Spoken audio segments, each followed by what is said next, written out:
Hello students, सभी को हमारे यूट्यूब चैनल में स्वागत है। और आज हम लोग देखने वाले हैं क्लास 8 के जो भूगोल है यानी कि ज्योग्राफी है, यानी हमारा जो संसाधन है। तो इस संसाधन के बारे में हम लोग जो पहले चैप्टर है संसाधन, तो इसका खंड क है। तो इसका जो प्रश्न उत्तर है, इस प्रश्न उत्तर को हम लोग अच्छे से देखेंगे। तो देखिए, इसमें कुछ दिया हुआ है, निम्नलिखित में से कौन मानव निर्मित संसाधन है। तो इसमें से कौन कौन से मानव निर्मित संसाधन है, देखिए, कैंसर उपचार की औषधियाँ, झरने की जल, उष्णकटिबंधीय पवन। तो इनमें से जो मानव निर्मित है, ठीक है, मानव निर्मित, तो ये मानव हम लोग क्या झरना का जल कर सकते हैं? नहीं। उष्णकटिबंधीय पवन ये बना सकते हैं? नहीं। कैंसर का उपचार का औषधियाँ हम लोग बना सकते हैं। तो इसका आंसर पहला होगा। अब हम लोग देखेंगे ये जो जैव संसाधन हम लोग किसे कहेंगे। तो जैव संसाधन तो जीव और व्युत्पन्न होती है, मनुष्य द्वारा उत्पन्न होती है और निर्जीव पदार्थ वस्तुओं से उत्पन्न होती है। तो जीव जंतु से जो व्युत्पन्न होते हैं, इसी में हम लोग का आंसर जाएगा। अब देखिए, इसमें संसाधन किसे कहते हैं। संसाधन जो होती है, ये देखिए, मानव अपनी आवश्यकताओं की पूर्ति के लिए जिन वस्तुओं और सेवाओं का उपयोग करता है, उसे ही हम लोग संसाधन कहेंगे। मतलब जो हम लोग का आवश्यकता होती है और वो पूरा करता है उस आवश्यकता को, तो उसे ही, जो वस्तु हम लोग का आवश्यकता पूरा करता है, तो वही हो गया आप लोग का संसाधन। ठीक है, जैसे खाना खाने के लिए हम लोग को प्लेट चाहिए, लिखने के लिए पेन कलम चाहिए, पढ़ने के लिए किताब चाहिए। तो हर एक जगह में हर एक प्रकार से उसका व्यवहार किया जाता है, तो सभी कोई क्या होता है? संसाधन होता है। दूसरा नंबर में देखिए, कम संसाधन के मुख्य कितने प्रकार होते हैं, ये संक्षेप में बताइए। संसाधन के 3 प्रकार होते हैं। एक बार हमने इसके बारे में थोड़ा आप लोगों को पढ़ाए थे। तो देखिए, प्राकृतिक संसाधन जो कि प्रकृति से उत्पन्न सभी वस्तुएं मानव जिनका उपयोग करता है, जैसे प्राकृतिक संसाधन कहलाती है, जैसे कि मिट्टी, वन, जल आदि। ये सब प्राकृतिक संसाधन है। ये मिट्टी भी हम लोग नहीं बना सकते, वन भी नहीं बना सकते, जल भी नहीं बना सकते। तो ये हो गया आप लोगों का प्राकृतिक संसाधन। अब आएंगे हम लोग मानव निर्मित संसाधन। तो मानव निर्मित संसाधन क्या है? प्राकृतिक वस्तुओं के रूप में जो बदल कर अन्य वस्तुओं में उत्पादन है, जिसका उपयोग किया जाता है, उसे हम लोग मानव निर्मित संसाधन कहते हैं। जैसे कि मशीन, प्रौद्योगिकी, यानी कि मनुष्य के द्वारा जो चीज़ बनाया गया है, वही होता है क्या? मानव निर्मित संसाधन। अब आएंगे हम लोग, इसका ही तीसरा नंबर जो है, ये तीसरा नंबर को अगर हम लोग देखेंगे, मानव संसाधन। मानव अपनी आवश्यकताओं की पूर्ति के लिए प्राकृतिक संसाधन को उपयोगी बनाता है और इसके लिए मानव की शरीर और मानसिक क्षमता की जरूरत पड़ती है। अर्थात मानव के श्रम और बुद्धि का उपयोग करता है। अतः मानव एक संपूर्ण क्या होती है? संसाधन होती है। मतलब बहुत सारा चीज़ों का समावेश हम लोग करते हैं। अब देखिए, संसाधन संरक्षण महत्वपूर्ण है। क्यों? अगर हम लोग संसाधन को संरक्षण रूप से नहीं रखेंगे, तो हम लोग को खाने के लिए भी कुछ नहीं मिलेगा। इसे हम लोग का रखना बहुत ज़रूरी है। अधिकांश संसाधन मानवीकृत, क्षयशील और सीमित है। ज़्यादातर जो संसाधन होती है, ये क्षतिपूर्ण होती है और सीमित होती है, और यह निरंतर अत्यधिक विदोहन के कारण यह निकट भविष्य में जो है, ये समाप्त हो जाएगा। और इस तरह से अगर हम लोग उसका व्यवहार करेंगे, तो ये ज़्यादा दिन तक टिकने वाला नहीं है, बहुत जल्दी ही इसका समाप्त हो जाएगा।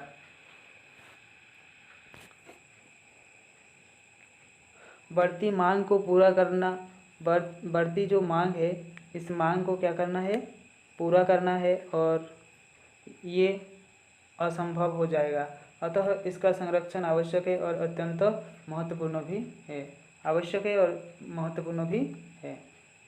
आप देखेंगे, सतत पोषणीय विकास में क्या किसके सिद्धांत है, ये लिखना है। वर्तमान की आवश्यकताओं को पूरा करते हुए भविष्य या भावी पीढ़ियों की आवश्यकता को ध्यान में रखकर पर्यावरण को नुकसान पहुंचाए बिना वर्तमान की आवश्यकताओं को पूरा करने के लिए हम लोग संसाधन का विदोहन, संरक्षण, सतत पोषणीय विकास, इसे ही हम लोग कहेंगे।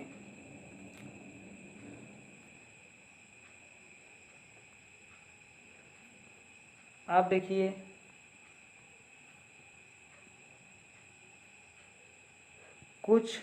इसके कुछ सिद्धांत निम्नलिखित है। जीवन के सभी रूपों का आदर और देखभाल करना, मानव जीवन की गुणवत्ता को बढ़ाना, पृथ्वी का जैव विविधता का संरक्षण करना और समुदायों को अपने कार्य पर्यावरण की देखभाल करने लायक बनाना और जागरूक करना, ये बहुत ही बड़ा कार्य हम लोग मानते हैं। आप देखेंगे मानव एक संसाधन है। कैसे? ये क्वेश्चन है, कैसे? संसाधन है लेकिन कैसे है?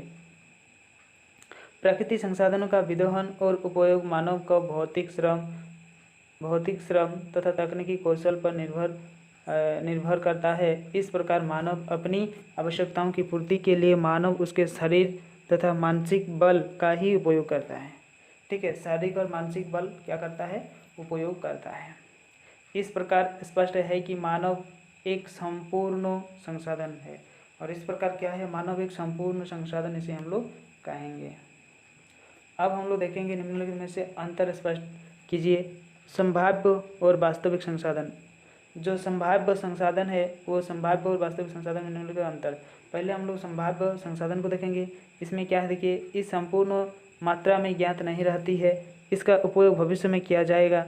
और जैसे लद्दाख का यूरेनियम और ऊर्जा आदि, ये हो गया आपका संभाव्य, मतलब कहीं पे ये हो सकता है।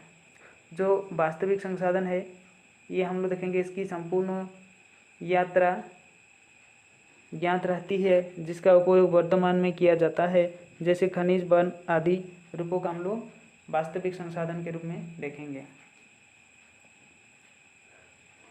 अब देखेंगे हम लोग सर्वव्यापी और स्थानिक संसाधन। सर्वव्यापी और स्थानिक संसाधनों निम्नलिखित में से अंतर। सर्वव्यापी संसाधन ऐसे संसाधन जो सभी जगह प्राप्त होते हैं। सर्वव्यापी मतलब सभी जगह। ठीक है, सर्वव्यापी संसाधन उसे ही हम लोग कहेंगे। यह संसाधन हर क्षेत्र के विकास के एक समान योगदान देता है। जैसे कि इससे उपयोगिता मूल्य भी हम लोग के लिए कम होता है। और जैसे हवा, सूर्य प्रकाश।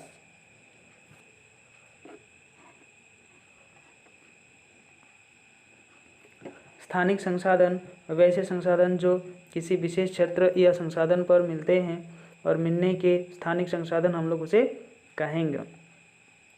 और यह संसाधन केवल प्राप्ति क्षेत्र में विकास में ही योगदान देता है और इसकी उपयोगिता मूल्य अधिक होती है। जैसे कि लोहा, वन आदि जो है स्थानिक, मतलब एक जगह में मिलने वाला संसाधन है।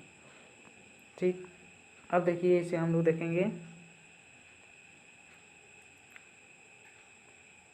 अब देखिए इसको हम लोग देखेंगे कि नवीकरणीय और अनवीकरणीय संसाधन के बारे में हम लोग जानेंगे। नवीकरण और नवीकरण।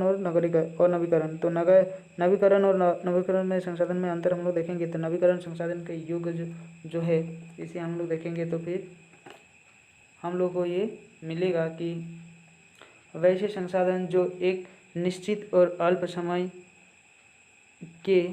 में प्रकृति द्वारा पुनः निर्मित होते हैं। और नवीकरणीय संसाधन उसे ही हम लोग कहेंगे, मतलब एक बार लास्ट हो गया फिर से वो स्टार्ट होना शुरू होता है।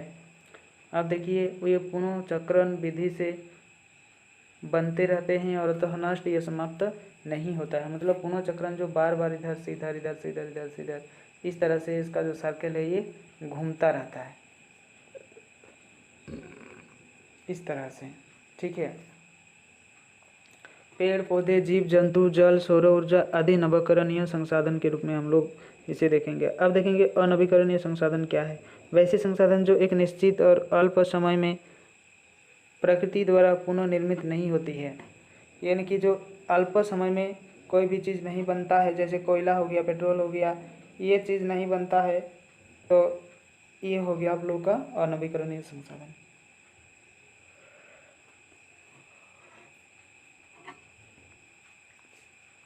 अब देखिए ये उपयोग के बाद नष्ट या समाप्त हो जाते हैं, कुछ पुनर्योग संभव भी होता है। कुछ पुनर्योग मतलब उसे वापस भी बनाया जा सकता है, लेकिन कुछ ऐसा भी है जो फिर से बनाया नहीं जाएगा।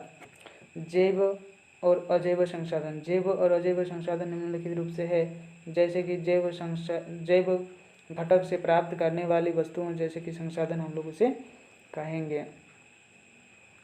यह नवीकरण संसाधन है, पेड़ पौधे पशु पक्षी आदि इसके उदाहरण है। अजैव में क्या है देखिए, अजैव में निर्जीव घटकों से प्राप्त होने वाली वस्तुओं को अजैव संसाधन कहते हैं, मतलब कोई जीव से उत्पन्न नहीं होने वाला जो संसाधन है वही होता है अजैव।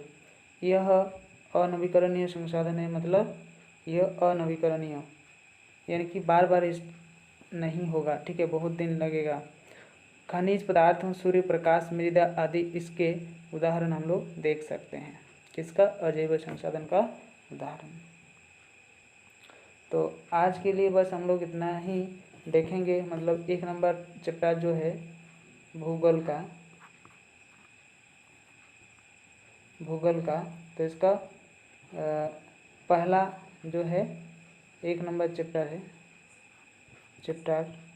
1 नंबर चैप्टर है। तो इसमें हम लोग जो प्रश्न उत्तर थे वो प्रश्न उत्तर को ही हम लोग देखें। ये चैप्टर जो है ये हमने पढ़ाए हैं, ठीक है। तो सभी को बहुत बहुत धन्यवाद। वीडियो को यही ख़त्म करते हैं।